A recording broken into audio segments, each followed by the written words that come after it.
Hello everyone! Welcome back to HLB Visa Consultancy. In today's vlog, I will share to you the requirements na dapat nyo pong ihanda para sa German visa application. So this is for sponsored travel or tinatawag natin na visit visa. It can be sponsored by your foreign boyfriend, girlfriend, friends, family member, and spouse. Ano ba yung mga dapat ninyong ihanda para sure na ma-approve ang visa?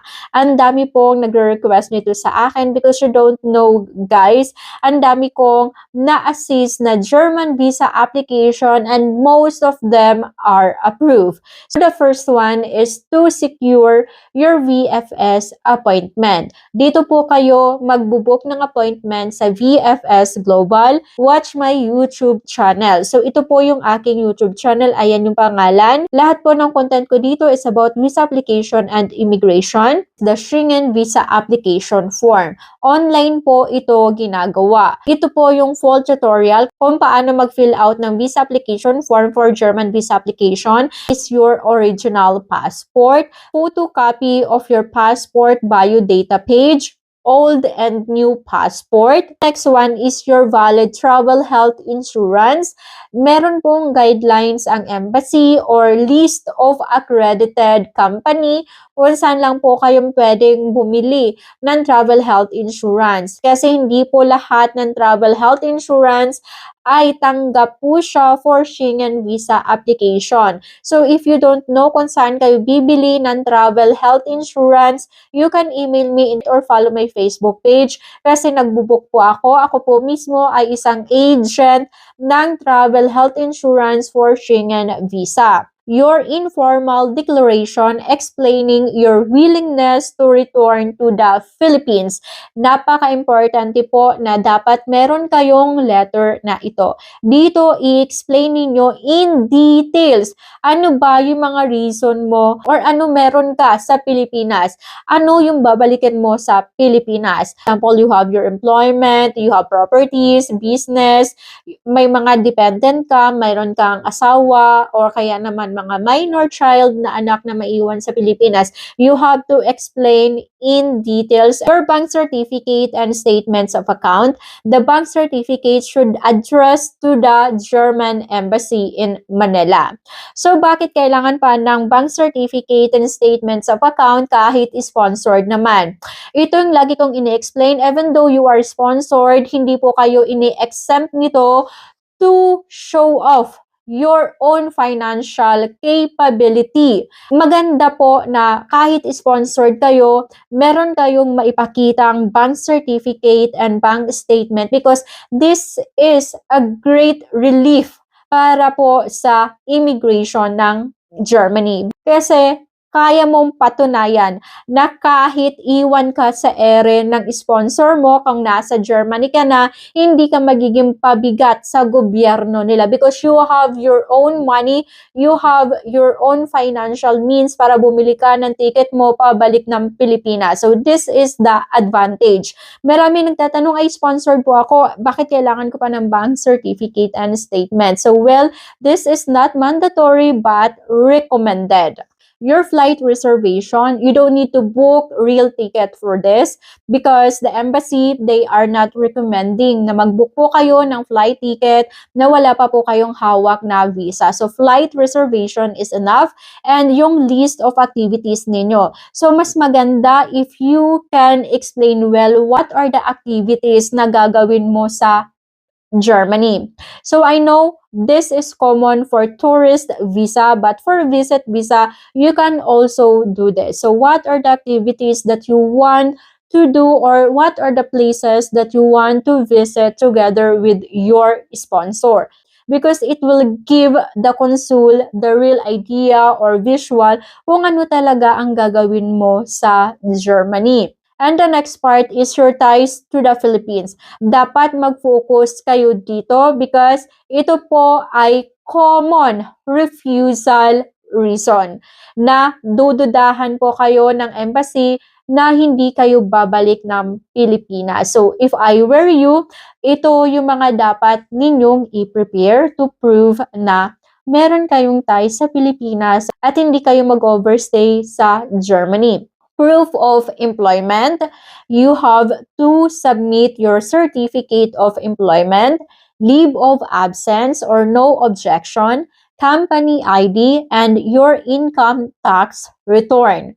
If you are self-employed or you are having your own business, business permit, Department of Trade and Industry Certification or DTI, barangay clearance or barangay permit, mayor's permit, business taxation or business BIR registration, and if you have any documentation about the activities of your business, you can also include this. And if your business have own bank or business bank account, then mas maganda siya. And proof of studies, if you are a student, enrollment certificate from the school, copy of your school ID, and enrollment receipt. If the travel is within the school days or calendar days, you should also submit your leave of absence. And for the community engagement, for example, you are a member of a certain organization like Red Cross or Kapuso Foundation. So you can ask a certificate from this organization stating na ikaw ay isang volunteer or you are engaged in any activities related to this. If you are owning a property or any assets in the Philippines, then you need to submit property deeds or title ng properties po ninyo or any mortgage payment. Kung hulugan po yung bahay at wala pa kayong hawak na title, then at least po deed of sales or any documentation na notary po ng lawyer. And if you are a freelancer, confirmation of your service coming from your client. So, dapat si client magsusulat siya. It is a kind of certification, confirmation na ikaw ay nagre-render ng services sa kanya. And of course, proof of payment or screenshot of website. Ibigay ninyo yung website kung saan kayo nagtatrabaho as a freelancer, kung kayo ay virtual assistants, and kung kayo ay online seller, then give the website kung meron kayong mga social media account. And for family ties, for example, sasabihin mo, you will be back in the Philippines kasi meron kang minor na anak na babalikan mo, then birth certificates of your children. Birth certificate mo as the mother and birth certificate PSA original ng mga anak po ninyo. And if you have spouse, then marriage certificate. This is applicable if si spouse po ang sponsor po mismo ninyo. But if you are married and separated and si AFAM or si boyfriend na bago ang sponsor ninyo, to pass your marriage certificate is not recommended from your past marriage. If you will use your senior parents to be your ties in the Philippines, for example, sasabihin ninyo, babalik kayo ng Pilipinas because you need to care for your senior parents, then birth certificate din po nila, senior IDs, medical certificates na nagpapatunay that they need support coming from you. Hindi kayo basta na lang pwedeng magsabi na ay may ties is my senior parents pero si parents ay malakas pa. Pwede pang makapagtrabaho, hindi pa siya totally dependent sa'yo. And let's proceed to the next part. What are the requirements from your sponsor? So, number 1 is the invitation letter. So, magsusulat lang si sponsor ng invitation and signed it. And the obligation paper or the Verpflichtungserklärung. So, ito ay kinukuha po ito ni sponsor sa German immigration. Sa Germany mismo, tinatawag din yung German immigration as Ausländerbehörde. So, pupunta dito si sponsor kasi dito i-check ng immigration ng Germany if well capable ba si sponsor na maging sponsor mo or to cater your trip. Ginagawa ito ng German immigration to check the background of your sponsor. Kasi if your sponsor is also unemployed, doesn't have any savings, doesn't have any accommodation for you, then hindi siya pwedeng maging sponsor mo. Once na pumunta po si sponsor dito sa German Immigration or Ausländerbehörde, mag-apply po siya ng tinatawag na obligation paper or Verpflichtungserklärung. And kapag okay naman yung kanyang financial capacity, nabigyan siya, then it's okay. So, the Verpflichtungserklärung is like this. Yung tinatawag na yellow paper. So, ipapadala to sa'yo ni sponsor sa Pilipinas in original form. Original ang kinukuha ng embassy, but isasauli din ito sa iyo ng embassy once your visa was approved or denied. Kasi kapag denied, pwede ka mag-apply ulit and pwede mo siya ulit magamit basta hindi pa po siya 6 months old. And passport copy or identity copy ng sponsor po ninyo. And what about the proof of relationship? Kasi hindi naman yan pwede lang na i-sponsoran kita. So the embassy, they are looking for any proof na talagang you are related to your sponsor. So ano ba yung mga pwede nating maging proof? Kapag ang inyong sponsor is not related to family member, hindi mo kadugo, for example, yung sponsor mo is your boyfriend, girlfriend, friends, then pictures of you together, a screenshot of messages, and video calls.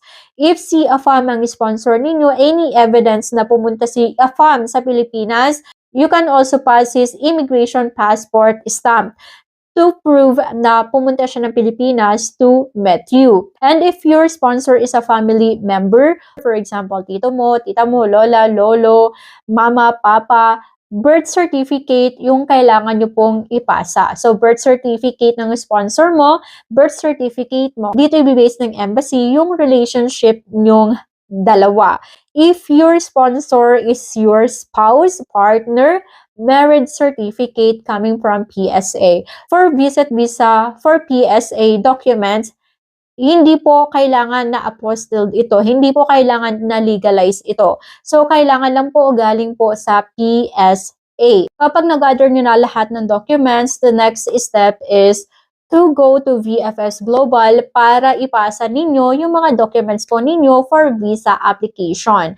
And the waiting time for the approval is up to 15 days. Yung iba, 1 week lang may result na. How about the visa fee? So, yung visa fee, it depend po sa palitan ng peso in euro. So, nag-iiba-iba siya, but this is 90 euro. So, i-compute nyo na lang kung magkano po yung palitan ng currency ng euro to peso. Minsan, kapag mataas, sumakyat siya ng 6,200 pesos. Kapag mababa yung palitan, is mga 5,900 pesos. And for the VFS service fee, hindi po siya libre.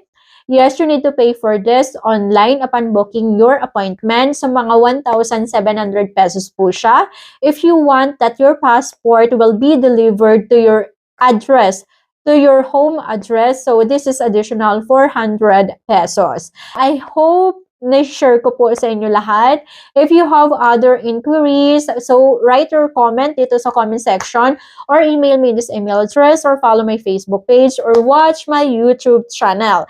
If you need assistance, gusto nyo pumunta ng Germany to apply for a visa, pero hindi nyo alam kung ano yung gagawin ninyo, what are the documents, then you can ask for my assistance. I am here, happy to serve you. Guys, thank you so much and see you in my next vlog.